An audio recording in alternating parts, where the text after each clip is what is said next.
देखेंगे कैपेसिटर के बारे में।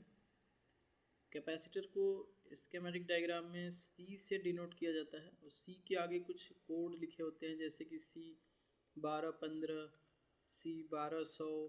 ऐसे ये जो आईसी से कनेक्टेड होगी या जो भी कंपोनेंट से कनेक्टेड होता है, उस आईसी और उस कंपोनेंट से रिलेटेड ये कोड का नंबर होता है। जैसा कि हमने इसको पिछले रेजिस्टेंस की क्लास में थोड़ा सा इसके बारे में बताया था कि ये नंबर का क्या मतलब होता है। वैसे तो कैपेसिटर को सी से डिनोट किया जाता है और इसकी जो सिंबल होती है स्कीमेटिक डायग्राम में, वो इस प्रकार से दो प्लेटों के द्वारा कनेक्टेड इस तरह से आपको देखने को मिलेगी। एक साइड इसमें हम जो है प्लस कंसिडर करते हैं और एक साइड माइनस कंसिडर करते हैं। ये कैपेसिटर आपको स्कीमेटिक में इस तरह से देखने को मिलेगा। यहाँ पे आपको ये स्कीमेटिक के अंदर ये कैपेसिटर के सिंबल हैं, जिसको C2201 और C2206 से कनेक्टेड यहाँ पे दिखाया गया है। इसकी वैल्यू भी यहाँ पे लिखी हुई है 100 नैनो फैरड और 100 नैनो फैरड। तो कैपेसिटर की जो वैल्यू होती है वो होता है, सबसे छोटी वैल्यू जो होगी कैपेसिटर की वो होगी पिको फैरड, नैनो फैरड उससे बड़ी होगी, माइक्रो फैरड उससे बड़ी होगी और फैरड सबसे बड़ी है। तो हमने इस तरह से इसको बड़े साइज़ की ओर दिया है। तो सबसे छोटी वैल्यू पिको फैरड होती है, उससे बड़ी नैनो फैरड, उससे बड़ी माइक्रो फैरड, उससे बड़ी फैरड। ठीक है, तो एक पिको फैरड जो होता है वो 10⁻⁻12 फैरड, यानी फैरड को 10⁻12 गुना छोटा करो तब जाके वो एक पिको फैरड होगा। और एक नैनो फैरड जो होता है वो 10⁻⁹ फैरड होता है और एक माइक्रो फैरड जो होता है वो 10⁻⁻6 फैरड होता है। और एक फैरड जो है वो खुद में ही एक बहुत ही बड़ा यूनिट है, इसलिए फैरड का यूज़ किसी भी इलेक्ट्रॉनिक सर्किट में आपको देखने को नहीं मिलेगा। केवल पिको फैरड, नैनो फैरड और माइक्रो फैरड के कैपेसिटर ही आपको स्कीमेटिक में या फिर इलेक्ट्रॉनिक सर्किट में देखने को मिलेंगे। तो चलिए स्टार्ट करते हैं हम टॉपिक कैपेसिटर। कैपेसिटर करता क्या है, कैपेसिटर का काम क्या है। कैपेसिटर को दो तरह से सर्किट में यूज़ किया जाता है, एक तो पैरेलल कम्बिनेशन में और एक सीरीज़ कम्बिनेशन में।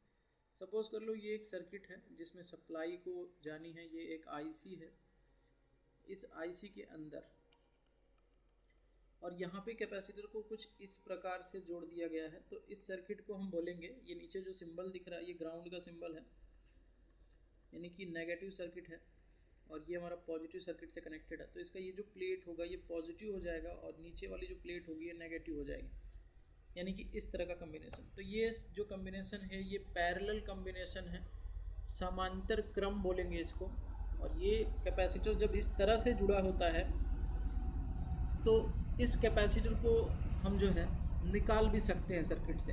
जब ये सर्किट में इस तरह से पैरेलल जुड़ा होगा तो उस कैपेसिटर को हम यहाँ से बोर्ड से निकाल सकते हैं, क्योंकि इसके एक साइड हमारा पॉजिटिव सर्किट है और दूसरे साइड हमारा नेगेटिव सर्किट है।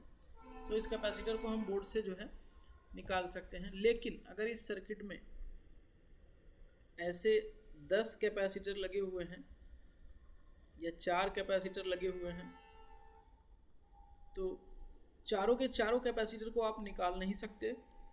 अगर आप चारों के चारों कैपेसिटर को निकालोगे तो ये सप्लाई जो इस सर्किट में सप्लाई है, जो इसमें वोल्टेज है, जो इसमें करंट है, वो जो है प्योर नहीं हो पाएगी। क्योंकि कैपेसिटर को इस तरह से पैरेलल में कनेक्ट जब करते हैं तो सर्किट में जो आने वाली जो अशुद्धियाँ हैं, यानी कि जो वोल्टेज और करंट में जो अशुद्धियाँ होती हैं, जो फ्लैक्चुएशन होता है, जो वेरिएशन होता है, उसको ये स्मूथ करता है, उसको ये फिल्टर करके अपने अंदर स्टोर करता है, एक बैटरी की तरह फिल्टर करके स्टोर करता है और स्टोर करके ये तुरंत सप्लाई को आगे पास कर देता है, जिससे आगे इन पूरे सर्किट में जो सप्लाइयाँ होंगी वो सप्लाई हमारी जो है स्टेबल और प्योर सप्लाई होगी। क्योंकि अगर इन सभी कैपेसिटरों को आप रिमूव कर दोगे तो इस सप्लाई को फिल्टर कौन करेगा। सप्लाई फिल्टर नहीं होगी तो इसमें हल्की वेरिएशन होगी, हल्की इसमें वेरिएशन की होने के कारण ये जो आईसी है उसका इनपुट अगर ये रहा तो आईसी का इनपुट डिस्टर्ब होगा और आईसी जो है हीटिंग होने लगेगी आईसी में, या आईसी सही से काम नहीं करेगी, हो सकती है आईसी शॉर्ट हो जाए। इसलिए आप यहाँ पे कैपेसिटर अगर 10 कैपेसिटर लगे हैं तो 10 कैपेसिटर को आप नहीं निकाल सकते। उसमें से एक आध कैपेसिटर में प्रॉब्लम है तो आप उसे बोर्ड से निकाल सकते हो। तो इस तरह से आपको पैरेलल कनेक्शन में सर्किट में कैपेसिटर देखने को मिलेंगे, और ये कैपेसिटर अक्सर पैरेलल कॉम्बिनेशन में जब दिखेंगे तो ये वोल्टेज लाइन में मैक्सिमम टाइम लगे हुए दिखेंगे आपको। इसी तरह से कैपेसिटर को जो है वो फ्रीक्वेंसी लाइन में भी यूज़ किया जाता है, जो कि सीरीज कनेक्शन में उसका यूज़ वहाँ पे होता है। तो यहाँ पे कैपेसिटर में अगर आपका शॉर्ट सर्किट होगा यहाँ पे, तो नीचे ग्राउंड जो है, ग्राउंड प्लेट, वो अगर पॉजिटिव प्लेट से टच हो जाती है तो ये कैपेसिटर शॉर्ट हो जाएगा और ये पूरी सर्किट शॉर्ट शो करेगी। आपको लगेगा यहाँ भी शॉर्टिंग आ रही है, यहाँ भी शॉर्टिंग आ रही है, यहाँ भी शॉर्टिंग शो हो रही है, यहाँ भी शॉर्टिंग शो हो रही है, क्योंकि ये चारों कैपेसिटर एक दूसरे से पैरेलल कनेक्टेड हैं, सब एक दूसरे से कनेक्टेड हैं। और इस तरह से सर्किट में अगर कोई एक कैपेसिटर शॉर्ट होगा तो सभी कैपेसिटरों पर शॉर्ट सर्किट शो होगा। तो आपको इसमें वोल्टेज इंजेक्ट करके ये देखना होता है कि यहाँ पे कौन सा कैपेसिटर हीट हो रहा है, जो शॉर्ट होगा वही हीट होगा और उस कैपेसिटर को आप निकाल सकते हो। लेकिन वोल्टेज और करंट आप कोई भी यहाँ पे इंजेक्ट नहीं कर सकते हो। उसके लिए आपको पता होना चाहिए कि जो सर्किट है, जो सप्लाई यहाँ से आ रही है, इसके अंदर एक्चुअल में होता कितना वोल्टेज है और इसके अंदर करंट कितनी होती है। तभी आप इसके अकॉर्डिंग ही करंट और वोल्टेज इसमें इंजेक्ट करके आप कंपोनेंट की हीटिंग का पता लगा सकते हो। कई बार तो ऐसा होता है कि वोल्टेज और करंट की वैल्यू आप एग्जैक्ट डालोगे तब भी कोई कंपोनेंट हीट नहीं होगा, तो उसके लिए अलग प्रोसेस है, वो हम आगे बताएंगे आपको जब हम शॉर्ट सर्किट रिमूव करने की क्लास को आपको समझाएंगे। तो यहाँ पे आपको समझ में आया कैपेसिटर ये पैरेलल कनेक्शन में यूज़ किया हुआ है। यहाँ पे आप कैपेसिटर को निकाल सकते हो अगर कोई शॉर्ट है तो। ये कैपेसिटर सप्लाई को केवल फिल्टर करने के लिए यूज़ किए गए हैं। इसी तरह से कैपेसिटर का यूज़ जो है सीरीज कनेक्शन में भी किया जाता है। पहले इस पैरेलल कनेक्शन कैपेसिटर का एक फॉर्मूला होता है, उसे हम आपको समझा देते हैं। यहाँ पे एक पैरेलल कैपेसिटर की जो वैल्यू होगी, इनमें से कोई ना कोई वैल्यू उसमें होगी और इसको ऐड का, अगर 4 कैपेसिटर लगे हुए हैं तो चारों को ऐड करना है। अगर 4 कैपेसिटर यहाँ पे हमने जैसा अभी देखा, इस तरह से 4 कैपेसिटर लगे हुए हैं, तो इस 4 कैपेसिटरों की अगर वैल्यू होगी, यहाँ पे 10 माइक्रोफैरड है मान लो, यहाँ पे 2 माइक्रोफैरड है, और यहाँ पे 12 माइक्रोफैरड है, और यहाँ पे हमारा 100 माइक्रोफैरड है। तो ये सभी माइक्रोफैरड में ही है। तो टोटल इस सर्किट की कैपेसिटेंस वैल्यू कितनी हुई, इस सर्किट में टोटल कैपेसिटर कितना है, तो 4 कैपेसिटर हैं, तो इसका एक फॉर्मूला होगा। इन कैपेसिटर को कनेक्ट करने के, जोड़ने का फॉर्मूला होगा C=C1 + C2 + C3 + C4 + जो भी होंगे आगे, अगर 10 होते तो 10 को भी ऐड कर लेते। तो इस तरह से सबकी वैल्यू को हम यहाँ पे लिखते चले जाएंगे। सपोज कर लो पहला C1 है, ये C2 है, ये C3 है और ये C4 है, तो ऐड कर लो। ये 2 प्लस सभी माइक्रोफैरड में ही है तो कोई दिक्कत नहीं है, ईजिली उसको ऐड किया जा सकता है। लेकिन अगर एक नैनोफैरड या पिकोफैरड में होता तो पहले उसको माइक्रोफैरड में कन्वर्ट करना पड़ता, फिर उसके बाद ऐड करना पड़ता, तो उसको हम निग्लिजिबल मान देते हैं। क्योंकि अगर माइक्रोफैरड के सामने अगर हम पिकोफैरड की बात करें तो पिकोफैरड तो बहुत छोटा है, तो हम केवल माइक्रोफैरड को ऐड कर लेंगे और पिकोफैरड को उसको ऐड कर देंगे उसमें। आगे कैसे करेंगे अभी हम बता देंगे। तो यहाँ पे देखो, ये हमारा 2 और ये हमारा आगे जो है एक पहला जो है 10 है, दूसरा 2, फिर हमारा 12, फिर हमारा 100। तो टोटल हम ऐड कर लेते हैं 124, ठीक है, 124 माइक्रोफैरड। अगर मान लो एक और लगा होता है यहाँ पे, ये होता हमारा 10 पिकोफैरड, तो हम कह लेते हैं यहाँ पे कि हमारा जो टोटल कैपेसिटर है वो 124 माइक्रोफैरड ही है, इससे थोड़ा सा ज़्यादा होगा, थोड़ा सा ज़्यादा होगा, तो उससे कोई वैल्यू नहीं, उसको नेग्लिजिबल ही मानेंगे। तो ये हमारा 124 माइक्रोफैरड टोटल इस सर्किट में कैपेसिटर की वैल्यू है। तो आप इसमें से आप कैपेसिटर निकाल दोगे तो थोड़ा सा ये कैपेसिटर की वैल्यू थोड़ी सी कम हो जाएगी। कितनी, 12 अगर घट गया यहाँ पे तो हमारा कितना होगा, 112 बचेगा माइक्रोफैरड। तो इस तरह से आप एक कैपेसिटर को निकाल लोगे तो टोटल कैपेसिटेंस वैल्यू नहीं खत्म होगी। अगर आपने टोटल कैपेसिटर निकाली तो ये तो कैपेसिटर वैल्यू 0 हो जाएगी, कोई भी सप्लाई यहाँ पे फिल्टर नहीं होगी। तो ये कैपेसिटर को ऐड करने का फॉर्मूला है जो कि हमारे यहाँ पे पैरेलल कनेक्शन के लिए यूज़ किया गया है। सेम इसी तरह से रजिस्टर को भी ऐड कर सकते हैं। अगर हमारे रजिस्टर्स भी सीरीज़ में लगे होते हैं, अगर हमारे रजिस्टर इस तरह से सीरीज़ में लगे होते हैं तो इनको भी ऐड कर सकते हैं। R=R1 + R2 + R3, जो भी आगे होगा उसको ऐड करते जाएंगे।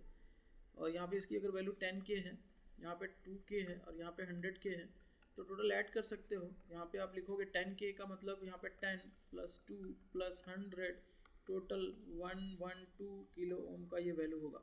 ये हमारा सीरीज़ कॉम्बिनेशन में रजिस्टर की फॉर्मूला है, रजिस्टर के ऐड करने का फॉर्मूला है। अगर यही रजिस्टर पैरेलल कनेक्शन में हो, यही रजिस्टर अगर पैरेलल कनेक्शन में हो तो उनका फॉर्मूला चेंज हो जाएगा। अगर कैपेसिटर हमारा पैरेलल कनेक्शन में ना हो के सीरीज कनेक्शन में, तो मैं यहाँ पे लिख देता हूँ, यहाँ पे मैं लिख देता हूँ रेजिस्टेंस का सीरीज कनेक्शन, रेजिस्टेंस का यहाँ पे R1 R equal to R total equal to बोल सकते हैं R1 plus R2 plus R3 plus dot dot dot, ये हमारा सीरीज कनेक्शन है। और ऐसे ही रेजिस्टेंस की जो है अगर पैरेलल कनेक्शन की बात की जाए तो R total equal to R नहीं होता यहाँ पे R1 हो जाता, 1/R हो जाता है। ये यहाँ पे जो रजिस्टर की फॉर्मूला होगा यहाँ पे हो जाएगा 1/R total equal to 1/R1 plus 1/R2 plus 1/R3 plus, ये हमारा पैरेलल कनेक्शन का है, P लिखा हुआ यहाँ पे। पैरेलल कनेक्शन कैसा होगा, तो एक सर्किट में ये पूरी पूरी रेजिस्टेंस की पॉजिटिव सर्किट एक जगह हुई होगी और नेगेटिव एक जगह, यानी कि ये इस तरह से कनेक्टेड होगा। पैरेलल का मतलब होगा इस तरह से, थोड़ा सा मैं आपको समझा देता हूँ पैरेलल कनेक्शन कैसा होगा। ये सभी रजिस्टर की वैल्यू इस तरह से कनेक्टेड, एक दूसरे से ही रजिस्टर इस तरह से जुड़े होंगे। ये अब देख लो, ये कनेक्शन हमारा क्या है, 3 रजिस्टर आपस में, उनका ए पॉइंट फर्स्ट पिन आपस में कनेक्टेड है और सेकंड पिन तीनों का आपस में कनेक्टेड है। तो ये हमारा जो है टोटल जो रेजिस्टेंस होगा इस सर्किट में ये पैरेलल कनेक्शन में आएगा, और उसके लिए हमारा ये फॉर्मूला नीचे वाला यूज़ होगा। अगर यही रजिस्टर हमारा इस तरह से यूज़ होगा R1 R2 और R3, तो ये हमारा सीरीज कनेक्शन में होगा। सेम टू सेम इसी तरह से कैपेसिटर में भी हमारा जो है, हमने क्या देखा है कैपेसिटर का पैरेलल कनेक्शन, ये हमारी सप्लाई लाइन है और इसमें हमारा इस तरह से कैपेसिटर लगा हुआ है। तो ये हमारा C1 C2 C3 और C4, तो यहाँ पे इसका फॉर्मूला होगा C total equal to C1 plus C2 plus C3 plus C4 plus जो भी आगे होंगे उनको ऐड कर सकते हैं। लेकिन अगर यही कैपेसिटर हमारे सीरीज़ में लगे हों इस तरह से, ये सीरीज़ कनेक्शन होता है, और सीरीज़ कनेक्शन अभी हमने नहीं पढ़ा है, इसको अभी हम आगे एक्सप्लेन कर देंगे आपको। तो अगर ये C1 और ये C2 ये C3 और ये C4 है, तो सीरीज़ कनेक्शन में हमारा जो है C1 C2 C3 C4 को हम इस तरह से कैलकुलेट करेंगे, 1/C total equal to 1/C1 plus 1/C2 plus 1/C3 plus 1/C4 plus जो भी आगे होंगे उनको ऐड कर सकते हैं इस तरह से। तो हमारा ये पैरेलल सीरीज़ कनेक्शन का है, और ये हमारा जो है ऊपर फॉर्मूला ये हमारा पैरेलल कनेक्शन का है। तो कैपेसिटर और रेजिस्टेंस के फॉर्मूले को अगर आप ध्यान से देखो तो एक दूसरे के उल्टा है। यहाँ पे सीरीज़ में रेजिस्टर्स जो है वो डायरेक्ट ऐड हो रहे हैं और पैरेलल में कैपेसिटर डायरेक्ट ऐड हो रहे हैं, और पैरेलल में रजिस्टर जो है वो 1/, में आ रहा है फॉर्मूला उनका, और उसी तरह से हमारा सीरीज़ में जो कैपेसिटर है उसका फॉर्मूला 1/, में आ रहा है। ठीक है, तो इस तरह से आप जो है इन दोनों के फॉर्मूले को समझ सकते हो। चलिए हम आगे समझते हैं कि सीरीज़ में कैपेसिटर का यूज़ जो है वो कब करते हैं। तो जब भी वोल्टेज लाइन में कैपेसिटर यूज़ होती है तो अक्सर वहाँ पे कैपेसिटर को जो है वो पैरेलली यूज़ किया जाता है। लेकिन अगर कैपेसिटर को हम सीरीज़ में यूज़ करते हैं तो वहाँ पे जो है हमारा वोल्टेज प्लस फ्रैक्वेंसी दोनों का काम होता है।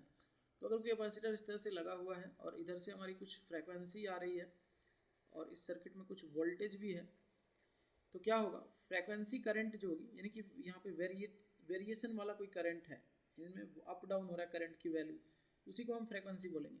तो वो फ्रैक्वेंसी जो है इधर पास हो जाएगी, फ्रैक्वेंसी इधर आउट हो जाएगी, लेकिन वोल्टेज यहीं पे रुक जाएगा। अगर इसमें 1 वोल्ट था तो ये 1 वोल्ट यहीं रुक जाएगी एक प्लेट पर, और दूसरे साइड हमारी फ्रैक्वेंसी जो है वो पास हो जाएगी, और धीरे धीरे ये कैपेसिटर क्या होगा, चार्ज होगा। इस बैटरी इस वोल्टेज से क्या होगा, धीरे धीरे कैपेसिटर चार्ज होगा, और अगर इधर से भी कुछ वोल्टेज आ रही है तो यहाँ पे जो वोल्टेज होगी वो ऐड हो जाएगी, यहाँ पे जो वोल्टेज होगी वो ऐड हो जाएगी। अगर इधर से 2 वोल्ट आ रही है तो इधर से 1 वोल्ट आ रही है, तो ऐड होकर इधर कितनी हो जाएगी, 3 वोल्ट हो जाएगी। तो इस तरह से हमारा जो है ये कैपेसिटर सीरीज़ में यूज़ किया जाता है। अगर इसके एक साइड से 1 वोल्ट और एक साइड से 2 वोल्ट, और इसमें फ्रैक्वेंसी भी आ रही है, तो फ्रैक्वेंसी तो पास हो जाएगी सिंपल, जितनी फ्रैक्वेंसी इधर थी उतनी फ्रैक्वेंसी इधर आ जाएगी। लेकिन अगर दोनों साइड वोल्टेज होंगे तो धीरे धीरे चार्ज होने के बाद ये जो कैपेसिटर का दूसरा साइड है उधर वोल्टेज ऐड होकर वो 3 वोल्ट बना लेगा। ठीक है, दोनों साइड के वोल्टेज को ऐड करके, सेम वैसा ही जैसा बूट कैपेसिटर में आपने देखा होगा।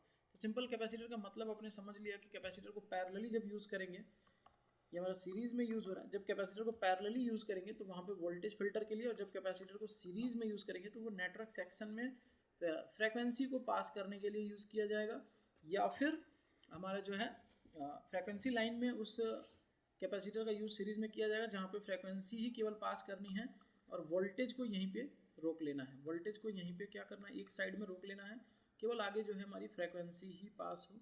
तो वहाँ पे हमारा कैपेसिटर जो है वो सीरीज़ में यूज़ किया जाएगा। तो कभी भी आपका जो कैपेसिटर है सीरीज़ में अगर बोर्ड में लगा हुआ है तो आप उसे नहीं निकाल सकते, लेकिन अगर वही कैपेसिटर पैरेलल लगा हुआ है तो आप उसे निकाल सकते हो, यानी कि सप्लाई लाइन में लगा हुआ इस तरह से। तो जैसा कि हमने बताया कि उसे आप निकाल सकते हो, लेकिन टोटल कैपेसिटर को आप नहीं निकालोगे, क्योंकि टोटल कैपेसिटर निकालने से सर्किट का जो प्रोटेक्शन है वो ख़त्म हो जाता है और यहाँ पे सर्किट में कोई भी करंट और वोल्टेज जो है वो स्मूथ नहीं हो पाएगी, यानी प्योर नहीं हो पाएगी। ठीक है, तो कैपेसिटर को चेक कैसे करना है, तो कैपेसिटर की वैल्यू माइक्रो फैराड और फैराड रेंज में जो है कैपेसिटर की वैल्यू को आप चेक कर सकते हो, लेकिन उस कैपेसिटर को आप बोर्ड से बाहर निकाल के चेक करोगे तभी मल्टीमीटर में आपके फैराड रेंज पर कैपेसिटर की वैल्यू एग्जैक्ट शो होगी। तो यहाँ पे कैपेसिटर की वैल्यू चेक करने की ज़रूरत नहीं पड़ती है मोबाइल रिपेयरिंग में। आपको कैपेसिटर की साइज़ के अकॉर्डिंग, टाइप के अकॉर्डिंग आप कैपेसिटर को बोर्ड में लगा सकते हो, या फिर किसी दूसरे बोर्ड से सेम वैल्यू की कैपेसिटर को निकाल के वहाँ पे प्लेस कर सकते हो। तो कैपेसिटर को सी से डिनोट करते हैं, इसकी वैल्यू माइक्रोफैरड, नैनोफैरड और पिकोफैरड में होती है। सीरीज़ में और पैरेलल इनका कम्बिनेशन होता है। सीरीज़ में जब जोड़ते हैं तो फ्रीक्वेंसी लाइन में, और जब पैरेलल लगाते हैं तो वोल्टेज लाइन में इसका यूज़ करते हैं, जो कि वोल्टेज को फिल्टर करने का काम करता है। कैपेसिटर को हम निकाल सकते हैं जब कैपेसिटर पैरेलल लगे होते हैं। सभी कैपेसिटर को हम नहीं निकाल सकते हैं क्योंकि इसमें फ़िल्टर का काम होता है। अब सीरीज़ में लगे हुए कैपेसिटर को हम कभी भी बोर्ड से नहीं निकाल सकते, नहीं तो हमारी फ्रीक्वेंसी जो है आईसी तक नहीं पहुंचेगी, या फिर आईसी से फ्रीक्वेंसी दूसरे आईसी तक नहीं पहुंचेगी। जिस भी सर्किट में वो कैपेसिटर लगा है वो फ्रीक्वेंसी को फिर वहीं पर रोक देगा, आगे पास होने नहीं देगा। तो सीरीज़ में लगे हुए कैपेसिटर को हम बोर्ड से नहीं निकाल सकते। तो आई होप आपको ये समझ में आया होगा। मिलते हैं हम नेक्स्ट वीडियो में नेक्स्ट टॉपिक के साथ।